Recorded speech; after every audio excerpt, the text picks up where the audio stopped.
বর্তমান সময়ে ভারত পাক থমথমে আবহাওয়ার মধ্যেই জলপাইগুড়ির ভারত বাংলাদেশ সীমান্তে বিএসএফ এর হাতে আটক এক বাংলাদেশি যুবক ফাহিম মোল্লা। তার বয়স 24 বছর, বাড়ি বাংলাদেশের নারায়ণগঞ্জ জেলার আড়াইহাজার থানার বান্টি গ্রামে। প্রাথমিক জিজ্ঞাসাবাদে জানা গিয়েছে, শিলিগুড়িতে কাজের সন্ধানে ওই বাংলাদেশি যুবক ফাহিম মোল্লা ভারতে প্রবেশের চেষ্টা করেছিল।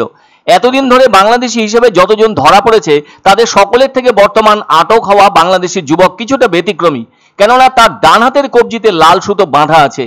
কারণ এভাবে ডান হাতের কবজিতে লাল সুতো বাঁধার বিষয়টি লক্ষ্য করা যায় হিন্দুদের মধ্যে। সেই ধর্মীয় বিশ্বাসে হয় মা মঙ্গলচণ্ডী কিংবা মা বিপত্তারিণী নতুবা বজরংবলীর পুজোর পর লাল সুতো বাঁধা হয়ে থাকে ডান হাতের কবজিতে। হয়তো ওই যুবক হাতের লাল সুতো বেঁধে নিজেকে হিন্দু হিসেবে প্রমাণ করার চেষ্টায় গুরুত্ব বাড়িয়েছিল, কেননা পহেলগাঁওয়ের ঘটনা হিন্দুদেরকে অনেক বেশি করে উজ্জীবিত করেছে। আবার বাংলাদেশের ভেতরেও হিন্দুদের বিষয়টি হয়তো গুরুত্ব পেয়েছিল।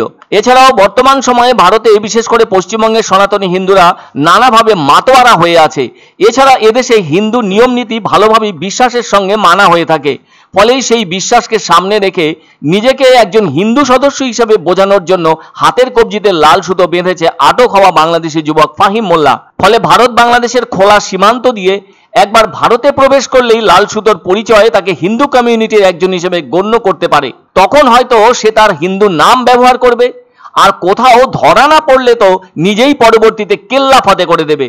তবে এই বাংলাদেশি যুবককে আটক করার ঘটনাটি ঘটেছে জলপাইগুড়ি সদর ব্লকের দক্ষিণ বেরুবাড়ি গ্রাম পঞ্চায়েতের বনগ্রাম এলাকায়। মঙ্গলবার গভীর রাতে বিএসএফ এর 15 নম্বর ব্যাটালিয়নের জওয়ানরা ওই সীমান্তে দেখতে পেয়ে তাকে আটক করেছিল। আটক করা ওই যুবক ফাহিম মোল্লাকে শেষ পর্যন্ত জলপাইগুড়ি কোতোয়ালি থানার পুলিশের হাতে তুলে দেওয়া হয় বিএসএফ এর পক্ষ থেকে। সে সময় কোতোয়ালি থানার পুলিশ তাকে গ্রেপ্তার করে। তবে কেন ওই বাংলাদেশি যুবকটি নিজে মুসলিম সম্প্রদায়ের সদস্য হয়েও ডান হাতের কবজিতে হিন্দুদের এক অংশের মতো লাল সুতো বেঁধেছিল তা নিয়ে ধোঁয়াশা সৃষ্টি হয়েছে। অন্যদিকে জলপাইগুড়ি কোতোয়ালি থানার পুলিশ সূত্রে জানা গেছে, ধৃতের কাছ থেকে উদ্ধার করা হয়েছে ভারতীয় ও বিদেশি মুদ্রা, কয়েকটি সিম কার্ড এবং একটি মোবাইল ফোন। এদিকে গোয়েন্দারা ইতিমধ্যেই বিষয়টির প্রতি গুরুত্ব দিয়ে তদন্ত শুরু করেছে। এ ব্যাপারে জেলা পুলিশ সুপার খন্ডবা হালে উমেশ গণপত জানান, ধৃত ওই বাংলাদেশি যুবক ফাহিম মোল্লার বিরুদ্ধে নির্দিষ্ট ধারায় মামলা রুজু করা হয়েছে। বৃহস্পতিবার ধৃত ওই বাংলাদেশি যুবককে জেলা দায়রা আদালতে তোলা হয়। তবে পুলিশ অবশ্য তাকে জিজ্ঞাসাবাদ করবার জন্য আদালতের কাছে নিজেদের হেফাজতে নেবার ব্যাপারে আবেদন জানিয়েছে।